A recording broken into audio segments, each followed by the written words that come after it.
ఏపీలో కూటమి అధికారంలోకి వచ్చి ఏడాది అవుతోంది. జూన్ 4 నాటికి సరిగ్గా ఏడాది పూర్తవుతోంది. అయితే ఈ ఎన్నికల్లో జనసేన శాతం విజయం సాధించింది. 21 అసెంబ్లీ స్థానాలకు పోటీ చేసి అన్ని చోట్ల విజయం సాధించింది. కేవలం 2 పార్లమెంటు స్థానాలకు పోటీ చేసి వాటిని కైవసం చేసుకుంది. దీంతో పవన్ మేనియా జాతీయ స్థాయిలో ఒక్కసారిగా పెరిగింది. దేశ రాజకీయాల్లో పవన్ ఉవ్వెత్తున ఎగిసిపడ్డారు. పవన్ కళ్యాణ్ కు చంద్రబాబుకు ప్రాధాన్యం ఇవ్వాల్సి వచ్చింది. ఏకంగా కీలకమైన 4 మంత్రిత్వ శాఖలతో పాటు డిప్యూటీ సీఎం హోదా కట్టబెట్టారు. జనసేనకు చెందిన నాదెండ్ల మనోహర్ తో పాటు కందుల దుర్గేష్ కు మంత్రి పదవులు వరించాయి. 2 ఎమ్మెల్సీ స్థానాలను సైతం ఆ పార్టీ సొంతం చేసుకుంది. అయితే ఏడాది పాలన పూర్తవుతుండటంతో పార్టీ ప్రజాప్రతినిధుల పరిస్థితి ఎలా ఉందని పవన్ సర్వే చేయించినట్టు తెలుస్తోంది.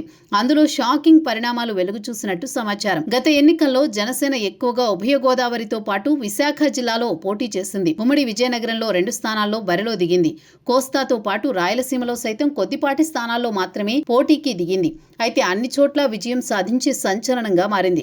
అయితే కేవలం కూటమి కట్టడం, టీడీపీ ఓట్లు బదలాయింపు బాగా జరగడంతో ఈ విజయం సాధ్యమైంది. అయితే గెలిచిన జనసేన ఎమ్మెల్యేల పరిస్థితి ఎలా ఉంది అనే దానిపై జరిగిన సర్వేలో ఆసక్తికర విషయాలు వెలుగులోకి వచ్చినట్టు తెలుస్తోంది. ఇప్పుడున్న వారిలో ఎక్కువ మంది ప్రజా వ్యతిరేకత ఎదుర్కొంటున్నట్టు సమాచారం. ప్రభుత్వంతో పాటు డిప్యూటీ సీఎం పవన్ తీరుపై వ్యతిరేకత లేకపోయినా ఎమ్మెల్యేల పనితీరు బాగాలేదని రావడం మాత్రం షాకింగ్ పరిణామం. ప్రధానంగా ఉభయ గోదావరి జిల్లాలకు చెందిన ఎమ్మెల్యేలకు వ్యతిరేకంగా సర్వే ఫలితాలు వచ్చాయి. ఎక్కువ మంది ఎమ్మెల్యేల్లో బంధుప్రీతి, అవినీతి, లిక్కర్, శాండ్ మాఫియాలకు నాయకత్వం వహిస్తుండటంపై రకరకాల కథనాలు వస్తున్నాయి. అయితే ఇది నిజమేనని సర్వేలో తేలినట్టు తెలుస్తోంది. జనసేన రాజకీయ వ్యవహారాలు చూసే ఓ సంస్థ ఈ సర్వే చేపట్టింది. దీంతో పవన్ కళ్యాణ్ సైతం ఒకంత షాక్ కి గురైనట్టు సమాచారం. అందుకే త్వరలో పార్టీ ఎమ్మెల్యేలతో ప్రత్యేకంగా సమావేశం నిర్వహిస్తారని తెలుస్తోంది. జూన్ 12న కూటమి పాలన చేపట్టి ఏడాది అవుతున్న తరుణంలో విజయోత్సవం నిర్వహించాలని నిర్ణయించారు.